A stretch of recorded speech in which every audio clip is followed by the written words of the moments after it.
Hi viewers, ఈరోజు మనం mushroom biryani ఎలా చేయాలో చూద్దాం.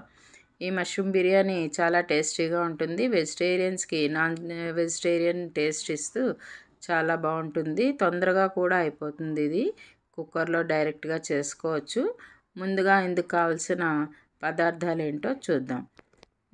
ఇలాగా శుభ్రం చేసి కోసి పెట్టుకున్న 1/2 కేజీ మష్రూమ్స్, అలాగే అల్లం వెల్లుల్లి పేస్టు, బిర్యానీ దినుసులు లవంగ, దాల్చిన, ఇలాచి, మిరియాలు, అలాగే బిర్యానీ పువ్వు, అనాస పువ్వు, ఇంకా ఉల్లిపాయలు, పచ్చిమిరపకాయలు, పలావాకు, పుదీనా, ఇంకా బిర్యానీ పౌడర్. మనకు బిర్యానీ పౌడర్ బయట దొరుకుతుంది కదండి, అది ఒక 2 స్పూన్లు.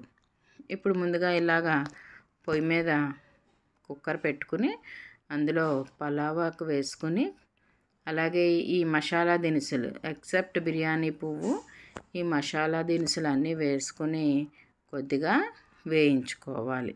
ఇవి వేగిన తర్వాత మనం ముందుగా కోసి పెట్టుకున్న ఉల్లిపాయలు, అలాగే పచ్చిమిరపకాయలు కూడా వేసి కొంచెంసేపు వేయించుకోవాలి.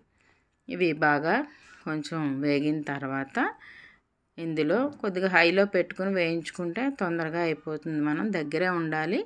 హైలో పెట్టి అటు ఇటు వెళ్తే మాడిపోతాయి కదా, సో దగ్గరే ఉండి ఇలాగా మనం వేయించుకోవాలి.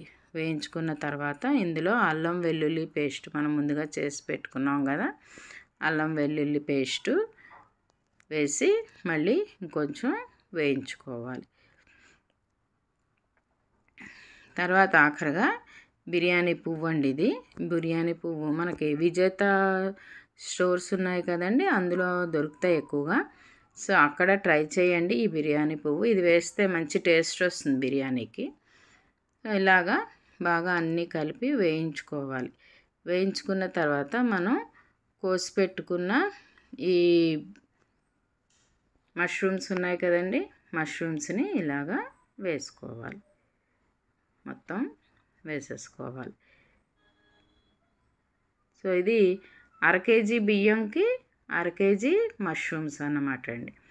అలా వేస్ట్ చేసుకుంటేనే బాగుంటుంది. సో ఇలాగా కొంతసేపు మూత పెట్టి ఉంచుకుంటే అది మష్రూమ్ బాగా ఉడికి మనకి ఇలాగ చూసారు, అందులోంచి వాటర్ బాగా వస్తుందండి మష్రూమ్లో కూడా.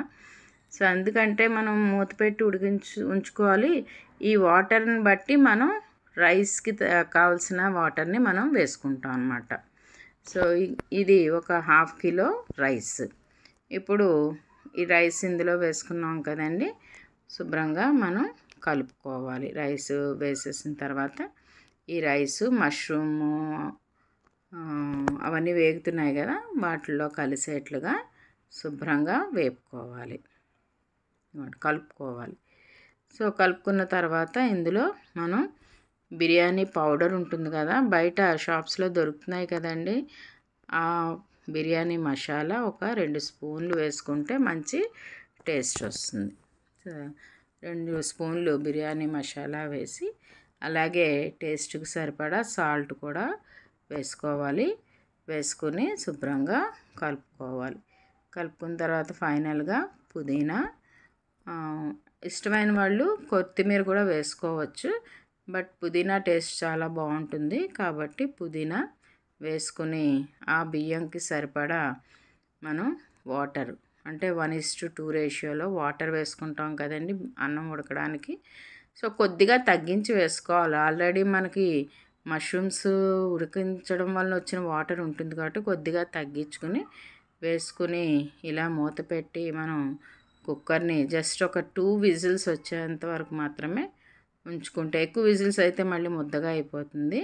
సో ఒక 2 విజిల్స్ వచ్చేంత వరకు ఉడికించుకుంటే చూసారా, టేస్టీ మనకి మష్రూమ్ బిర్యానీ రెడీ అయిపోయిందండి. చాలా బాగుంటుంది. మీకు చెప్పాను కదా, అంటే వెజిటేరియన్స్ ఉంటారు కదా, వాళ్ళకి ఇది చాలా నాన్ వెజిటేరియన్ టేస్ట్లా వస్తుంది అన్నమాట. సో ఇది చాలా యమ్మీగా, చాలా టేస్టీగా ఉంటుంది. మరి ఇంకెందుకు ఆలస్యం, మీరు కూడా ట్రై చేయండి. ట్రై చేసి చూసి ఎలా వచ్చిందో నాకు కామెంట్ బాక్స్లో చెప్పండి. ఈ వీడియో మీకు నచ్చితే లైక్ చేయండి. అలాగే నా ఛానల్ని సబ్స్క్రైబ్ చేసుకోండి. Thank you.